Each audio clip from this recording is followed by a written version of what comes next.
Margarita. Welcome to another episode of Fashion Library Review. Today I'm going to talk about sustainability. Now I have 3 books that I'm going to talk about. The Mending Life by Nina and Sonia Montenegro, beautiful book. Make and Mend by Jessica Marquez, also a beautiful book. And of course, Rebecca Burgess with Courtney White on the fiber shed movement. Okay, so let's talk about sustainability first, because that's a word that's thrown around a lot. Maybe it means different things to different people, but essentially the notion of sustainability comes in because we're in a climate crisis. We're in a climate emergency, and I'm filming this in October 2021. The fashion industry on the global scale was found to be one of the most polluting industries on the planet. And because we're in a climate emergency, that shocked people. We're in a position now where we're changing how we do things in so many ways, especially with the pandemic. So let's talk about sustainability and what it means for us as individuals, people who are interested in making the world a better place, creatives, people who are interested in style and fashion. What we need to think about in order to make the world a better place is how to prevent more use of carbon materials, how to prevent pollution, how to limit consumption and waste. And one of the things that people have started to talk about is this notion of a circular economy. So if you think about how things are made, and I know many of you are kids, and so you're kind of coming to this and it's like, wait a minute, what are you talking about? So if you think about how the world is, right? You go to the store or your favorite thrift shop, or maybe you have hand-me-downs from people, and you obtain something and you wear it. Instead of throwing it away, you would want to somehow reuse it or create another use for that material. Industry professionals are doing this, and other people are too. They might be recycling the fabrics or unraveling it and using the thread or mending things. And so all of that would be part of a more sustainable approach to wearing and using clothing than, what we used to do, and some of us probably still do, buying something and just throwing it in the garbage. It is sometimes hard now to find places that will recycle your fabrics. I know H&M has a box in many of their stores and they will do that now. New York City closed down their textile recycling program. I hope they bring that back. Maybe I need to call some people. So basically it means that instead of extracting new raw materials all the time and then, making stuff and then throwing away and getting new stuff from raw materials, we want to make it circular. So instead of, always like growing plants and then making textiles from those plants, we want to use the materials that we already have to create new things.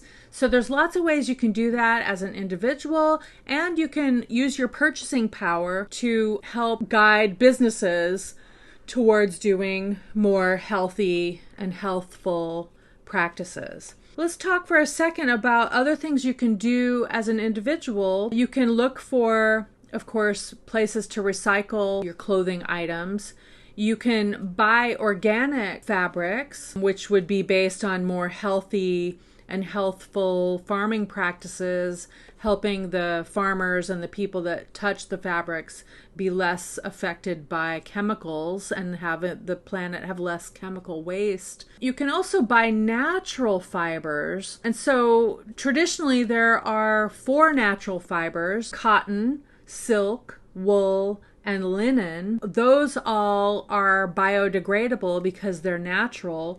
And so that means that if you were to, plant them in your garden, they would eventually break down and go back into the earth. Especially wool, I think, is good for that. But they can also be grown naturally, and they don't use carbon or petroleum oil products to be made. Now, a lot of man-made fibers do use petroleum products, and that would be worse for the environment. And so petroleum products made into fibers would be polyester or spandex or probably some other man-made fibers. And you can kind of do some more research on this, but I always try to stick to things that are more natural. And now there are a lot more natural fibers being developed and used. Hemp is one of those. There are now leathers being made from mushrooms, which is kind of cool and interesting. Keep your eye out, keep doing research.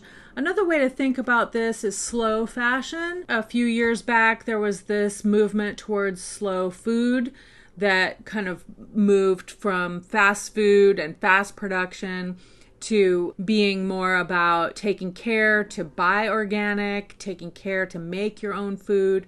And so the same thing can be said for slow clothes and slow fashion. In the last 20 or 30 years, there's been a plethora of fast fashion companies that have been focused on fast fashion, which would be made very quickly, made cheaply. The labor practices are questionable, if not terrible. A lot of those companies then make clothing that doesn't last.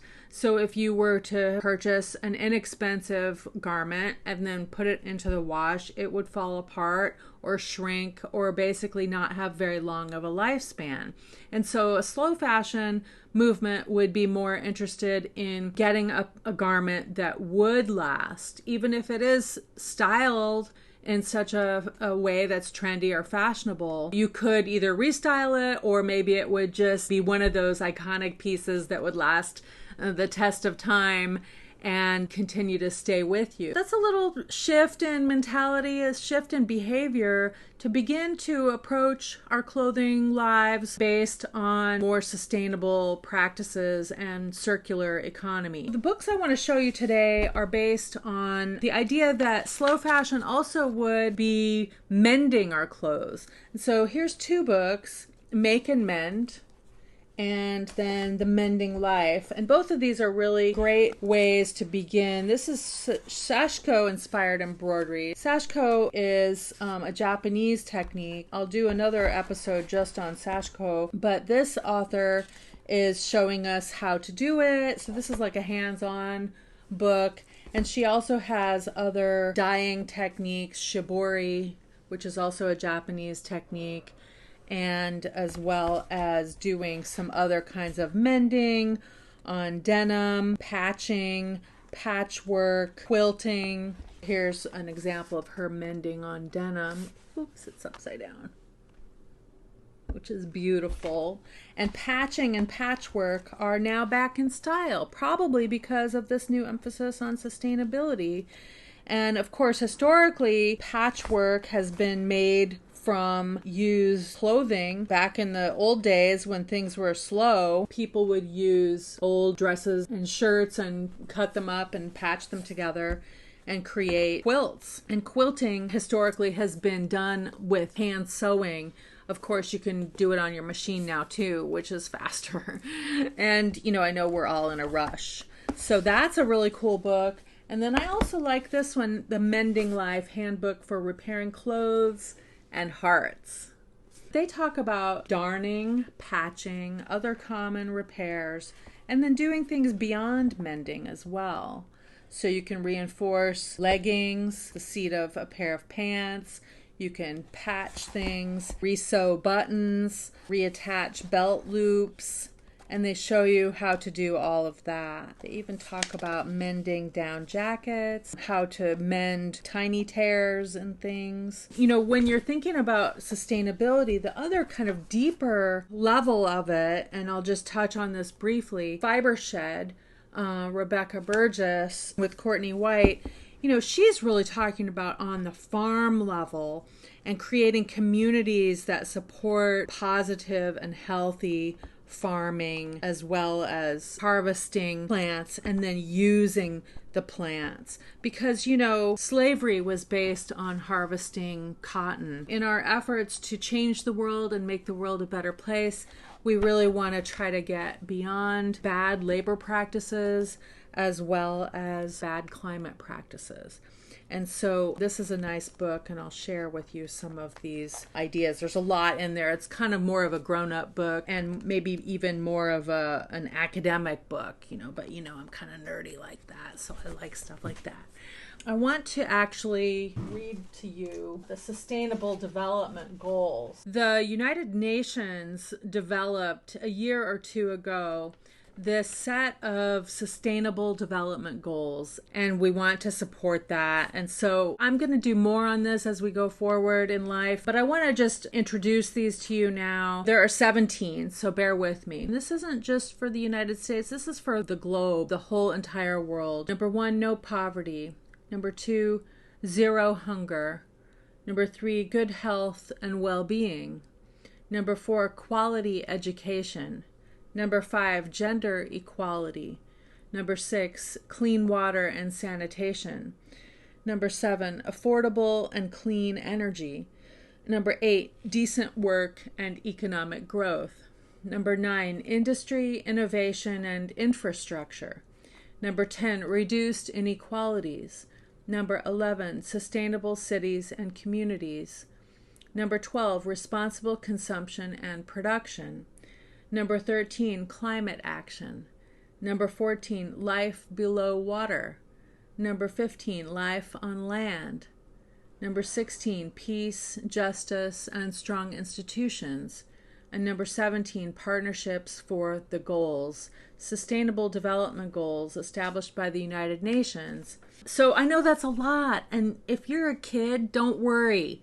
Okay, I'm planting seeds. You're young, you're fertile, you can grow things as you go through life. But if you're a grown-up, maybe these are things that you want to begin to research a little bit more, begin to try to integrate things into your daily life. Maybe you want to take a little time out and think how you can be part of the solution instead of part of the problem, because we're all in this together.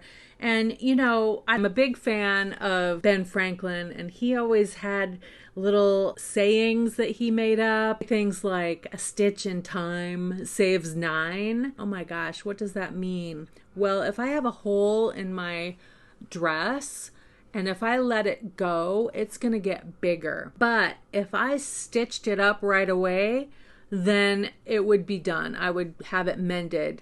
But if I let it go, then it's going to get bigger, and it's going to take me more time to fix it later. So a stitch in time saves 9 stitches later. The other thing about the circular economy and sustainability is that we are all in this together. And one of the great things Ben Franklin said was, many hands make light work. And I love that one because, you know, let's all get it together. Then it won't be so painful. We just all have to do our little share. Okay, so that's me, Britta, signing off. Peace. Have a great day.